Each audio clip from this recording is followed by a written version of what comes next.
grew up in Rocky Mountain House. I actually went to Red Deer College, so I had some familiarity with the region and the city before I took on this role at Melcor. But my father-in-law actually had this job before me, and he was retiring. And he said, well, why don't you give me a resume and we'll see what we can do. And at that time, I really didn't know anything about the industry. I barely knew what Melcor did. They decided to hire me in 1997, so this is my 25th year in the industry, and all of it here with Melcor Developments, doing our residential development here. It was just sort of the ability to learn with that group and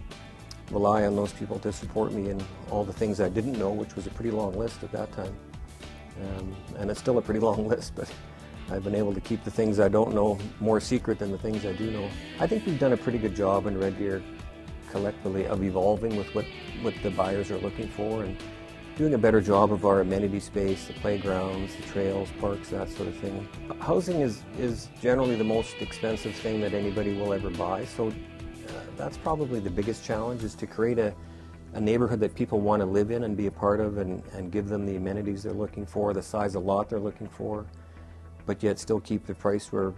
the majority of buyers can afford it. So I remember when the first, I think it was Anders on the Lake, they started selling lots over $100,000, and we thought, oh, crazy, they're never going to sell, like there's no market for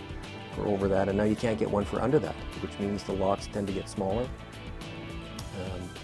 and the houses don't get any smaller, so they tend to go up, so we're seeing more two-story homes. Well, I was always encouraged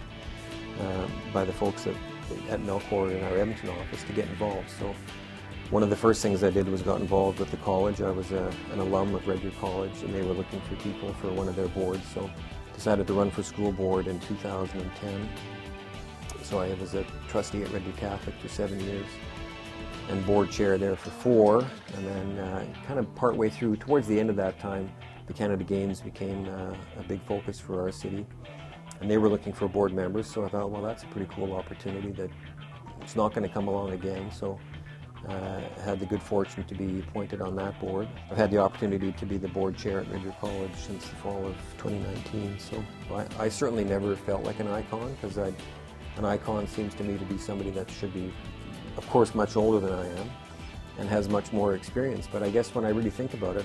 25 years is a pretty long career. And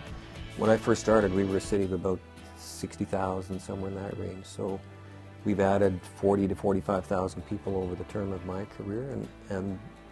about half of those, or a little more than half, ended up in a neighborhood that I had something to do with. So that's a pretty cool thing, to be able to say that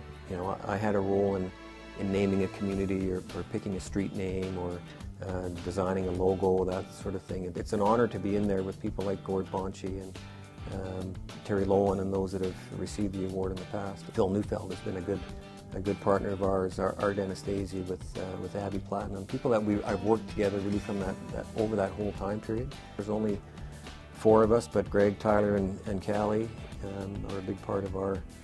success here, and Callie's been with us now, I think, coming close to 20 years, and Greg's around 15, and Tyler's the rookie, and he's been with us 6 or 7, but the 4 of us work really well together,